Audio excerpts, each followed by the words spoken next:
දවස් කීපයකට උඩදී කළු ජූලිය ගැන මම ලියපු සටහනකට පුදුම තරම හේට් කමෙන්ට්ස් ඇවිල්ලා තිබ්බා. ඒ හේට් කමෙන්ට්ස් දැක්ක ගමන් මං හිතපු දේ තමා මේ බ්ලැක් ජුලයි එහෙම නැත්නම් කළු ජූලිය ගැන විනාඩියක විනාඩි දෙකක වීඩියෝ එකක් කරන්න ඕනේ කියලා. මම මුලින්ම කියන්න ඕන මේ ලිපිය ලියලා තියෙන එක වචනයක් ගැනවත් මම පසුතැවිලි වෙන්නේ නැහැ. ඒකට හේතුව තමා මම දන්න දේශපාලනය අනුව මම විශ්වාස කරනවා පෞද්ගලිකව 1983 කළු ජූලියෙන් දමිළ ජනතාවට දැඩි අසාධාරණයක් සිද්ධ වුණා. නිරායුධ සිවිල් දමිළ ජනතාවට ඔවුන්ගේ පරම්පරාව සිද්ධ වෙච්ච දරුණුතම අසාධාරණය සිද්ධ වුණා කියලා මම විශ්වාස කරනවා. සහ ඒකට ඒ මොහොතේ පැවති රජය සම්පූර්ණයෙන්ම වගකීව යුතුයි කියන එකත් මම විශ්වාස කරනවා. එහෙනම් අපි කතා කරමු මොකද්ද කළු ජූලිය, කොහොමද කළු ජූලිය ඇති වුණේ, සහ කළු ජූලියෙන් පස්සේ මොකද්ද වුණේ කියන එක. කළු ජූලිය සිද්ධ වෙච්ච 1983 කියලා කියන්නේ ජාවදන ජනාධිපතිවරයාගේ දෙවනි දූර කාලේ. ඕ 77 ඉඳන් 82 වෙනකන් ඕගේ පළවෙනි දූර කාර්යය අවසන් කරලා 88 වෙනකන් තමන්ගේ දෙවනි දූර කාලය පටන් ගත්ත ගමන් මේ වෙනකොට උතුරේ ප්‍රශ්න තිබුණා. උතුරේ සන්නද්ධ අරගල වලින් යම් යම් ප්‍රශ්න තිබ්බ, විශේෂයෙන්ම ටෙලෝ, ඊරෝ, CPLRF, LTT මෙන්න මේ වගේ ප්‍රධාන මිලිටරි ගෲප්ස් වලින් ඇත්තටම ජාවදනගේ ආණ්ඩුවට ප්‍රශ්න තිබ්බා. ඒ නිසාම ජනාධිපති ජාවදන තමන්ගේ හමුදාපතිවරයා උතුරට යවනවා මාස 6ක් වගේ කෙටි කාලයක් ඇතුළත මේ උතුරේ සිදුවෙන සන්නද්ධ ක්‍රියා නවත්තන්න කියලා. නමුත් අවසනාවට ආරක්ෂක හමුදාවට ඒ දේ කරගන්න බැරි වෙනවා. කොහොම හරි 1983 ජූලි මාස 23 වෙනිදා හවස් යාමේ වාස්ගුණවර්ධන ප්‍රමුඛ හමුදා බට කණ්ඩායම, එතන මම හිතන්නේ 16 දෙනෙක් හෝ 15 දෙනෙක් හිටියා කියනවා, යාපනයේ විශ්වවිද්‍යාලය අසලදී LTT ත්‍රස්තවාදීන් විසින් ප්‍රහාරයක් එල්ල කරනවා. ඒ ප්‍රහාරයෙන් 13 දෙනෙක් මිය යනවා, වාස්ගුණවර්ධනත් ඇතුළු.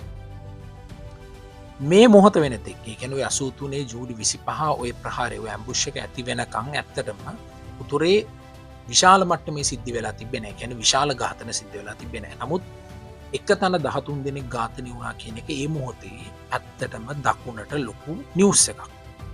දකුණට ලොකු ප්‍රශ්නයක්. ඒ නිසාම ජාවදනගේ කැබිනට් එකත්, ජාවදනගේ ආරක්ෂක මණ්ඩලය, එහෙම නැත්නම් සිකියුරිටි කවුන්සිල් එකත් මේ ගැන දැඩිව හිතන්න ඇති. ඒ කාරණය කොච්චර කල්පනා කරාද කියනවා නම් ජාවදනගේ සිකියුරිටි කවුන්සිල් එකට ප්‍රධාන යෝජනා 3ක් ඇවිල්ලා තියෙනවා මේ මිය ගියපු හමුදා නිලධාරීන් 13 දෙනාට මොකද කරන්න කියලා. පළවෙනි යෝජනාව තමයි පලාලි හරි ඒ ආශ්‍රිත ගුවන් හමුදා කඳවුරක රාජ්‍ය අනුග්‍රහය ඇතිව මේ බොඩිස් 13 භූමිදානය කරන එක. දෙවැනි එක තමයි රත්මලානේ ගුවන් හමුදා කඳවුරට මේ බොඩිස් ටික අරගෙන ඇවිල්ලා යාපනයෙන් ඥාතීන්ට ලබා දෙන. ඒක තමයි සාමාන්‍යයෙන් හමුදාවේ සිද්ධ වෙන සම්ප්‍රදාය. හැබැයි මෙතන තව තුන්වෙනි යෝජනාවකුත් ඉදිරිපත් වුණා. ඒක කවුද කරේ කියන එක අපි දන්නේ නැහැ. මොකද මමවත් මේ කතාව මම අහපු කෙනාවත් ජයවර්ධනගේ සිකියුරිටි කවුන්සිල් එකේ හිටපු නැති නිසා. නමුත් කවුරුන් හරි යෝජනාවක් කරා. ඒ යෝජනාව තමයි මේ ගේන බොඩිස් 13 බොරැල්ලේ කනත්තේ රාජ්‍ය අනුග්‍රහය ඇතිව භූමිදානය කරන්න. තමයි තුන්වෙනි යෝජනාව. අවසානයේදී තුන්වෙනි යෝජනාව කරනවා කියලා උන් ස්ථීර කරගත්තා. ඒක රාජ්‍ය මාධ්‍ය සහ අදාළ මාධ්‍ය වලින් ප්‍රචාරයක් කරා. කොළඹ ඒ වෙලාවේ ගිනි අරගෙන හිටපු මිනිස්සු මේක දැනගත්තා. බොරැල්ලට අපේ ආමි කොල්ලොන්ගේ බොඩිස් ගේනවා කියන එක ලැව් ගින්නක් වගේ පැතිරලා ගියා. සමාජ මාධ්‍ය නැති කාලෙක පවා. හැබැයි මම හිතන්නේ ටිකක් දවල් වෙනකොට ජාවර්ධනට මේක තේරෙන්නේ නැති, මේක ප්‍රශ්නයක් වෙන්න පුළුවන් කියලා. ඒ නිසා ඔහු නැවතත් කොළඹ වටේම විශේෂ මාධ්‍ය නිවේදනයක් නිකුත් කරා නැහැ. මේ බොඩිස් අපි බොරැල්ල කනත්තර ගේන්නේ නැහැ, මේවා ඥාතීන් අතර ලබා දෙනවා කියලා. හැබැයි ඒ වෙනකොට ප්‍රශ්නය පටන් අරගෙන ඉවරයි. යාපනයේ ක්‍රියාන්විතයේ මිය ගියපු හමුදා නිලධාරීන් 13 දෙනාගේ බොඩිස් බොරැල්ල කනත්තට එනකම් බලන් හිටියා දහස් සංඛ්‍යාත සෙනඟ. හැබැයි මේ දේ සිද්ධ වෙන්නේ නැහැ කියලා උන් දැනගත්තට පස්සේ එතන හිටපු එක භික්ෂුවක් මේ ජනතාව ප්‍රකෝප වෙන විදිහට කතාවක් පැවැත්තුවා. ඒ භික්ෂුව අදරත් ප්‍රසිද්ධයි. ඒ භික්ෂුවගේ නම අදරත් කට්ටිය අඳුරනවා. ඒ තමයි ඇල්ලි ගුණවංශ. ඇල්ලි ගුණවංශ විසින් යම් කතාවක් පවත්වනවා. ඒ කතාව පැවැත්වුවට පස්සේ ජනතාව ප්‍රකෝප වුණා කියලා කියනවා. එතන ඉඳන් වැල්ලවත්තර බම්බල පිටියට එතනින් ගියපම බොරැල්ලට ජනතාව සීසීකට යන්න පටන් ගත්තා. ජාවර්ධන ගත්ත තීරණය නිසා කොළඹ ගිනි ගන්න පටන් ගත්තා යන්නේ විදියට. ඒ වගේ මෙතන එක කතාවක් කියන්නත් ඕන.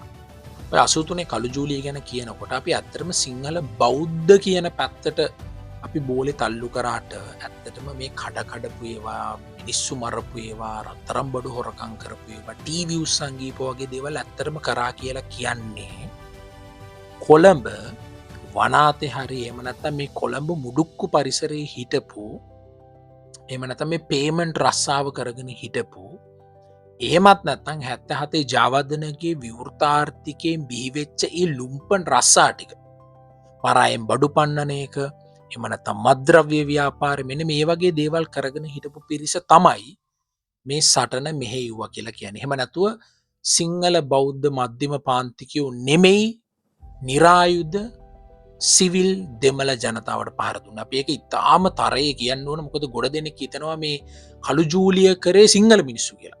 කළු ජූලිය කරේ සිංහල මිනිස්සු තමයි. හැබැයි විශේෂිත කොට්ටාසයක් විසින් තමයි මේක දිගින් දිගටම අරගෙන ගියේ. නමුත් මේකේ බරපතල තත්ත්වය තමයි 23 වෙනිදා හවස පටන් ගත්ත ප්‍රශ්නේ 29 වෙනිදා වෙනකන් ජාවර්ධන කිසිම මාධ්‍ය නිවේදනයක් නිකුත් කරන්නේ නැහැ. ඔහු රාජ්‍ය මාධ්‍ය අමතන්නේ 29 වෙනිදා.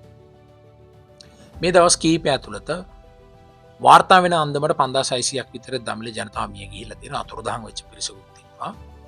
ඒ වගේම මේ කලබල ඇතුලේ වැලිකඩ හිරගෙදර දින දෙකක් තුල දෙමළ සිරකරුවෝ ඝාතන වෙලා තියෙන පළවෙනි දවසේ මම හිතන්නේ 15ක්, දෙවෙනි දවසේ තව 21ක් හෝ 31ක් වගේ ප්‍රමාණයක් ඝාතනය වෙලා තියෙන මිලේච්ඡ විදියට. මම ඒ පිළිබඳ ලියපු විශේෂ පොතක් කියව මේ නන්දන වීරරත්නගේ පොතක් තියෙනවා. ඒ පොත කියවගෙන යනකොට මට හිතුනේ මේ මෑතකදී සිදුවෙච්ච මීගමු සිද්ධියටත් වඩා මිලේච්ඡ සිදුවීමක් තමයි වැලිකඩ වෙලා තියෙන කළු ජූලියේ සිදුවෙච්ච මොහොතේ.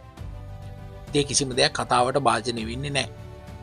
සිරකරු වුණත් රජයේ අනුග්‍රහය නැත්නම් රජයේ වගකීම මත සිටින මිනිස්සු 44 දෙනෙක්ව දින දෙකක් ඇතුළත ඝාතනය කරනවා සිංහල සිරකරුවෝ විසින්. කොමාර 29 වෙනිදා තමයි ජාවර්ධන මේකේ ජනාධිපතිවරයා වශයෙන් ඕගේ නිවේදනය නිකුත් කරන්නේ. ඊට පස්සේ ආරක්ෂක හමුදාව පාවිච්චි කරලා කැරලි මර්ධනය කරනවා. හැබැයි 83 කළු ජූලියෙන් ඇතිවෙච්ච කැලලි ජාවර්ධනට අවුරුදු ගාණක් යනකම් මග අරගන්න බැරි වුණා. මෙච්චර ගිනි තියපු කළු ජූලියෙන් පස්සේ අපිට මොනවද ඉතුරු? පළවෙනි දේ තමයි සිංහල සහ දෙමළ ජනතාව අතර නැවත ගොඩනගන්න බැරි තරමේ අවිශ්වාසය පටන් ගත්තා. දෙවැනි කාරණේ තමයි ඒ වෙනකොට ප්‍රබල සංවිධානයක් වෙලා නැගී හිටපු නැති LTT එක පුදුම විදියට බල සම්පන්න වෙන්න පටන් ගත්තා. මේකට හේතුව තමයි දකුණ හිටපු ගොඩාක් දමිළ තරුණයෝ තමන්ගේ ඇස් ඉස්සරහා පිට වෙච්ච කළු ජූලිය දැක්කට පස්සේ උතුරට ගිහිල්ලා LTT ත්‍රස්ත සංවිධානයට ස්වේච්ඡාවෙන්ම බැඳුණා. ඒකින් ඔවුන්ගේ අපි කියනවා කාඩ් එක වැඩි වුණා. ඒ වගේම මෙතන වෙච්ච තව සිද්ධියක් තියෙනවා. ඔය LTT එකට සයනයිඩ් කරලා අඳුන්වලා දෙන්න හේතුවකුත් උනේ මේ 83 කළු ජූලිය කියලා කියනවා. මොකද LTT එක තමන්ගේ කාඩර්ස් වලට කියලා තියෙනවා උඹලා සිංහලයන්ට අහු වුණොත් මෙන්න මේක තමයි උඹලට වෙන්නේ. ඔවුන්ට හොඳ ඕනෑ තරම් උදාහරණ තිබ්බ ඔවුන්ට ගන්න. විශේෂයෙන්ම වැලිකඩ සිද්ධිය, ඒ වගේම වෛද්‍යවර ගල්කිස්ස වෛද්‍යවරයෙක් සිංහල පිරිසක් විසින් ගල්කිස්ස හන්දියේ තියලා පණ පිටින් ගිනි තියලා තියෙනවා. ඔහුගේ වාහනය ඇතුළත. කෙනෙක් කියන විදියට ඔහුගේ වාහනේ පිටිපස්සේ ඔහුගේ බිරිඳයි ගැබිනි බිරිඳ ඉඳලා තියෙනවා. දරුවෙක් හම්බෙන්න හිටපු බිරිඳක් ඉඳලා තියෙනවා. ඉතින් මම කියන්නේ අවුරුදු 43කට පස්සෙත් මේවා නැවත නැවත කතා කරන එක ගැන මම දැක්ක කීප දෙනෙක් කතන්දර කියලා තියෙනවා. නමුත් ඒ කමෙන්ට්ස් දැක්කම ඉතින් මට තේරුණේ සමාජයේ තාම හරි පැත්තට හැරිලා නැහැ. සමාජයේ හරි විදියට හිතන්න පුරුදු වෙලා නැහැ.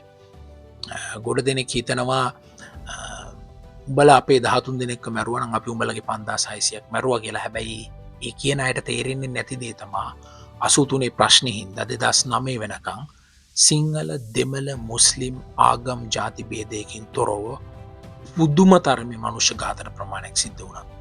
ඉතින් ඒ නිසා අනිකා දෙමළ අය අනිකා සිංහල අය කියන ආකල්පෙන් අපි දැන්වත් මිදෙන්න ඕන. එහෙම මිදුනේ නැත්නම් තව අවුරුදු 10කුත් ගිහිල්ලා මේ කළු ජූලිය ගැන මේ විදිහටම අපිට කතා කරන්න සිද්ධ වෙනවා.